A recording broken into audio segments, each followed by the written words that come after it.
Baba Saheb doctor Bhimrao Ambedkar महान की मूर्ति में इशारा करती उंगली का महत्व क्या है, आइए समझे। आजकल भारत रत्न डॉक्टर भीमराव अंबेडकर की यह फोटो सोशल मीडिया से लेकर इलेक्ट्रॉनिक मीडिया में दिखाई जा रही है। आखिर इसी फोटो का उपयोग प्रचार प्रसार में क्यों किया जा रहा है, तो आइए जानते हैं। इसे एक कहानी के माध्यम से। एक बार एक लड़का अपने पिता के साथ डॉक्टर भीमराव अंबेडकर जयंती की भव्य रैली में गया। वापस घर आने पर अपने पापा से प्रश्न पूछने लगा लड़का, पिताजी, बाबा साहेब हमेशा सूट बूट में ही क्यों रहते थे? पिताजी, बेटा, क्योंकि बाबा साहेब ने बचपन में ही वो कड़वी यातनाएं झेली थी, जब उन्हें शाला में पानी पीने के लिए भी किसी सवर्ण जाति के शिक्षक अथवा चपरासी पर निर्भर रहना पड़ता था, क्योंकि कोई अछूत अपने हाथ से पानी नहीं ले सकता था। जब वे पढ़ लिख कर भारत वापस आए तब भी स्थिति वैसी ही थी। तब जाकर उन्होंने भारत में समाज सुधार का कार्य किया। उन्हें लगता था कि मेरा समाज भी अच्छे कपड़े पहने, यदि मैं सुटबुट में रहूंगा तो मेरा समाज मुझसे प्रेरणा लेकर और मुझे आदर्श मानकर खुद भी सूट बूट पहनेगा।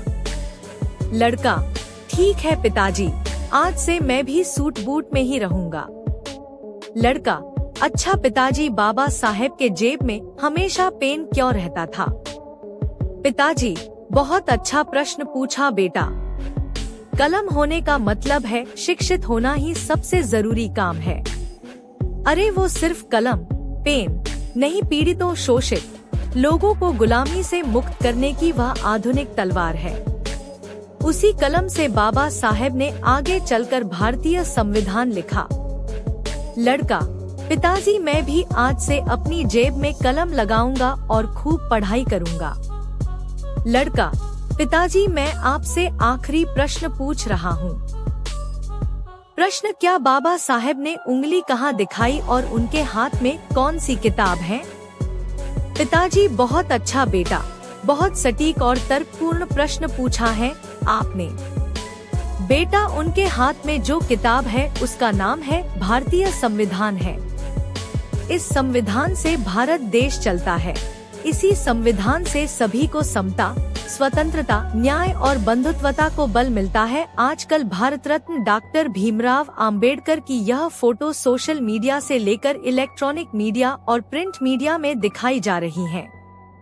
आखिर इसी फोटो का उपयोग प्रचार प्रसार में क्यों किया जा रहा है? क्योंकि इस फोटो में बाबा साहेब की उंगली ऊपर है। बाबा साहेब ने कभी भी उंगली ऊपर नहीं दिखाई। यह तो भ्रामक प्रचार करने वाले समूह की कारस्तानी है जो इस फोटो को प्रचारित कर रहे हैं। बाबा साहेब ने कहा कि शिक्षित करो, आंदोलित करो, संगठित करो। बाबा साहब ने जो उंगली दिखाई है उसका मतलब है तुम ही इस देश के शासक हो जाओ। पहले इस संविधान में दिए अपने कर्तव्यों और अधिकारों को जानो और फिर अपने में से योग्य व्यक्ति को संसद भेजो जो आपके हक और अधिकारों को उठा सके। अगर इस संविधान को सही मायने में अमल में लाना है तो योग्य लोग संसद में आने चाहिए।